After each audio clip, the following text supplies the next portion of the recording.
राम राम भाई सभी साथियों को। आज हो चुकी है 23 मार्च 2024 और 23 मार्च 2024 की जो करंट अफेयर है हम ट्रिक के साथ में करने वाले हैं। तो उससे पहले आप चैनल पे नए हैं तो प्लीज़ सब्सक्राइब कर लीजिएगा।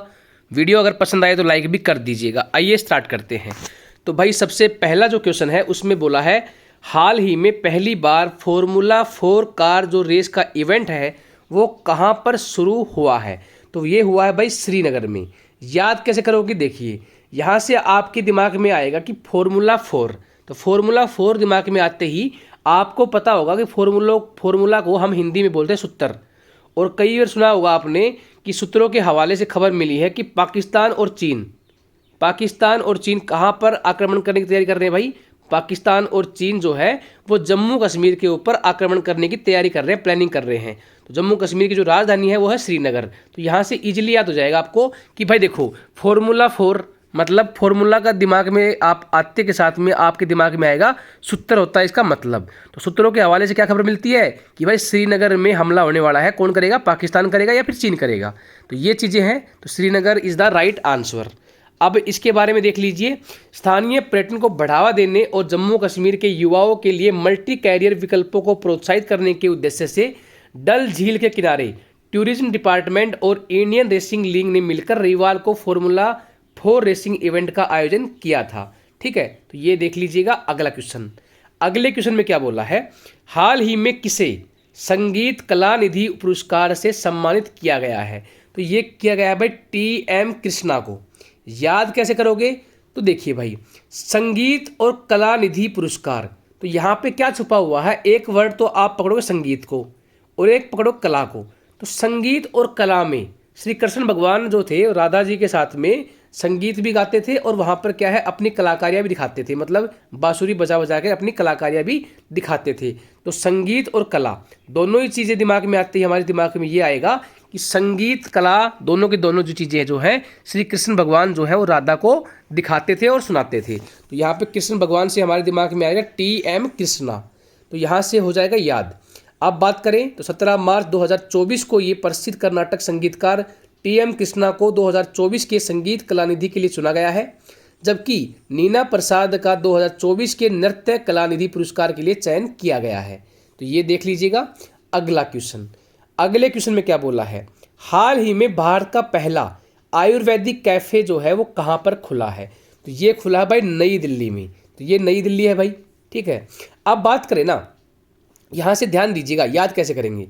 देखो एक बात बताओ आप, जो ये आयुर्वेदिक चीज़ें दिमाग में आती, क्या आता है हमारे दिमाग में, आयुर्वेदिक चीज़ें दिमाग में आते के साथ में हमारे दिमाग में आता है हेल्दी चीज़ें, है ना, कुछ हेल्दी मिलेगा भाई। ठीक है, ऐसे दिमाग में आता है भाई आयुर्वेदिक है मतलब हेल्थी है। अब हेल्थी है ना, इसका मतलब ये है कि देखो दिल्ली में क्या है, निरी गंद भरी पड़ी है। गंद का मतलब यहाँ पर खाना भी कहीं पे खाओगे ना, आप किसी रेस्टोरेंट में खाओगे ना, तो वहाँ पर भी आपको मतलब मिलावटी चीज़ें मिलेंगी, आपको प्योर चीज़ें नहीं मिलेंगी। तो यहाँ पर क्या है, एक कैफ़े खुला है, मतलब जहाँ पे आप खान पीन मतलब कर सकते हो, तो वो पूरा आयुर्वेदिक है, मतलब बढ़िया तरीके से खुला है। तो दिमाग में यही आएगा कि भाई दिल्ली में क्या है, जितने भी रेस्टोरेंट थे, जितने भी कैफ़े थे, वहाँ पर खान पीन अच्छा नहीं था, बहुत ही बेकार था। इसलिए भारत का पहला जो आयुर्वेदिक कैफ़े है ना वो दिल्ली में ही खोला गया है। ठीक है, तो यहाँ से इजीली याद हो जाएगा। अब बात करें तो भाई ये कहाँ खुला है, दिल्ली के शालीमार बाग में एक महर्षि आयुर्वेद अस्पताल है, उसमें भारत का पहला आयुर्वेदिक कैफ़े है जिसका नाम क्या है, Soma the Ayurvedic kitchen. Soma the Ayurvedic kitchen जो है वो भोजन के लिए प्रति अपने अनूठे दृष्टिकोण के लिए ध्यान अपना आकर्षित कर रहा, मतलब फेमस हो रहा है। ठीक है, तो ये हो चुका है अगला क्वेश्चन। देखिए भाई अगले क्वेश्चन में क्या बोला है, हाल ही में पोखरा को किस देश की पर्यटन राजधानी घोषित किया गया है। तो भाई ये किया गया है नेपाल को। अब इसको याद कैसे करोगे, देखो एग्जाम्पल के रूप में क्वेश्चन में ये भी आ सकता है भाई कि नेपाल की पर्यटन राजधानी कौन सी है, नेपाल की पर्यटन राजधानी कौन सी है, या फिर ये पूछ ले कि पोखरा को किस देश की पर्यटन राजधानी घोषित किया गया है। तो यहाँ से दो चीज़ें आपको दिमाग में आएंगी, एक तो पोखरा और एक नेपाल। अब पोखरा में छुपा हुआ पंख है ना, पंख है। अब एक बात बताओ, अब आपने क्या किया, एक मोर को पाल लिया। अब मैंने आपको कहा कि भाई बात ऐसी है, इसको इसके हैं आप इसको मत ना पाल भाई, मैं कह रहा ना पाल, मत पाल भाई, ना पाल। क्यों भाई, क्योंकि इसके हैं पंख है और ये कहीं भी पर्यटन के लिए उड़ जाएगा। मतलब नापाल मेरे भाई, ये कहीं भी उड़ सकता है, पंख है इसके। तो मतलब नेपाल में पोखरा, पंख से बन जाएगा पोखरा, और नापाल मतलब नेपाल। तो नेपाल की जो राजधानी है वो है पोखरा। कौन सी? पर्यटन। तो दिमाग में तीनों चीज़ें एक बार याद करोगे ना, 2-3 बार दिमाग लगाओगे तो याद आराम से हो जाएगी, कोई दिक्कत नहीं आएगी। ठीक है। अब देखिए भाई, इसमें अगर देखा जाए तो 17 मार्च को 12वीं घाट पर एक समारोह के दौरान नेपाल सरकार ने आधिकारिक तौर पर पोखरा को देश की पर्यटन राजधानी घोषित किया है। इस कार्यक्रम की जो अध्यक्षता है वो की है भाई पुष्प कमल दहल, और इनको क्षेत्रीय मतलब क्षेत्र की सांस्कृतिक समृद्धि का प्रतीक प्रसिद्ध कलाकारों द्वारा संगीत में प्रदर्शन किया गया। यहाँ पर जो प्रोग्राम भी हुआ था, तो यहाँ पर मेन चीज़ यहीं पे थी कि भाई पोखरा को पर्यटन राजधानी जो है वो घोषित किया गया नेपाल की। सिर्फ इतना ही इंपॉर्टेंट था। अगला क्वेश्चन देखिए भाई, अगले क्वेश्चन में क्या बोला है? हाल ही में नोक्टिक्स नामक विशाल ज्वालामुखी किस ग्रह पर खोजा गया है? तो ये मंगल ग्रह पे खोजा गया है। अब एक बात बताओ, याद करने के लिए मैं बता रहा हूँ याद कैसे करते हैं। अभी आपने जितने भी केस सुने होंगे अपने इंडिया में, नासा में, कहीं भी सुना होगा, वर्ल्ड की जो जितनी चीज़ें हैं ना, वो खोज कहाँ पे कर रहे हैं?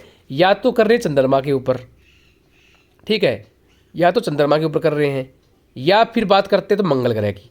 दो ही सुनने में आता है ना हमारे कि भाई मंगल ग्रह पे आज ये चला गया, चंद्रमा पे आज ये चला गया, है ना। तो ये चीज़ें हमारे दिमाग में आती है। तो इसने क्या बोला है? अब एक ग्रह पे खोजा गया है, तो ग्रह कौन सा है? क्या चंद्रमा ग्रह है? नहीं भाई। ठीक है, तो ग्रह कौन सा है? ग्रह है मंगल। तो मंगल ग्रह पे खोज हुई है किसकी? एक ज्वालामुखी की। तो आराम से याद हो जाएगा, उस ज्वालामुखी का नाम जो है वो नोक्टिक्स नामक ज्वालामुखी है। ठीक है, तो यहाँ से इजीली आप याद कर लोगे, कोई दिक्कत नहीं आएगी। ठीक है, तो यहाँ पर क्या लिखा हुआ है? इस ज्वालामुखी को खोजकर वैज्ञानिक भी हैरान है। क्यों हैरान है भाई? क्योंकि ये जो ज्वालामुखी है ना, ये माउंट एवरेस्ट से भी ऊंचा ज्वालामुखी है, और इतने दिनों से नज़रों के भी सामने आया ही नहीं। मतलब सब कुछ सामने था लेकिन देख नहीं पाए, इसको ढूंढ नहीं पाए, मतलब कहीं छुपा हुआ था। तो यहाँ पर जो चीज़ें हैं वो मंगल ग्रह है। ठीक है, तो ये यहाँ से याद कर लीजिएगा। अगला क्वेश्चन देखिए भाई, अगले क्वेश्चन में क्या बोला है? हाल ही में किस देश के राष्ट्रपति ने लगातार 5वीं बार राष्ट्रपति का चुनाव जीता है? तो ये तो आराम से याद कर लोगे, है ना भाई, रूस।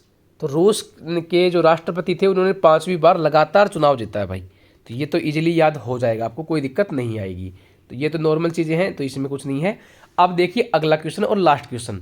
अभी तक आपको करंट अफेयर कैसी लग रही है एक बार कमेंट सेक्शन में बता दीजिएगा, लाइक कर दीजिएगा, शेयर कर दीजिएगा, और अपने जितने भी दोस्त हैं ना जो पढ़ रहे हैं उनको भी बताया करो भाई कि हम करंट अफेयर यहाँ से पढ़ रहे हैं, और इजीली यादें हो जाती है। तो जिससे क्या है, एक मुझे भी मोटिवेशन मिलेगा, और व्यूज़ जितने ज़्यादा आएंगे ना तो फिर मैं उस हिसाब से कंटेंट और भी लेके आऊँगा आपके लिए। अभी ऐसा नहीं है कि डेली का मैं जो करंट अफेयर करवाता हूँ ना, अब ये मंथली भी करवाऊँगा। मतलब जैसे ही पूरा मंथ कंप्लीट हो जाएगा, जनवरी मतलब मार्च का 1 मार्च से 31 मार्च तक, तो उसके बाद में ही मैं पूरे मार्च की एक वीडियो ले आऊँगा, जिसमें पूरा जितने भी क्वेश्चन होंगे ना सारे के सारे करवा दूंगा एक साथ में। तो जो साथी अगर डेली करंट अफेयर नहीं ले पाते हैं किसी वजह से, तो वो मंथली ले लेना भाई बाद में। ठीक है, तो ये चीज़ें मैंने आपको वैसे बताई हैं आपकी नॉलेज के लिए, कि आपको पता हो कि भाई मंथली करंट अफेयर भी आएगी। ठीक है, तो अब देखिए भाई, हाल ही में DHL कनेक्टेडनेस इंडेक्स में कौन जो है शीर्ष पे रहा? तो भाई सिंगापुर रहा है।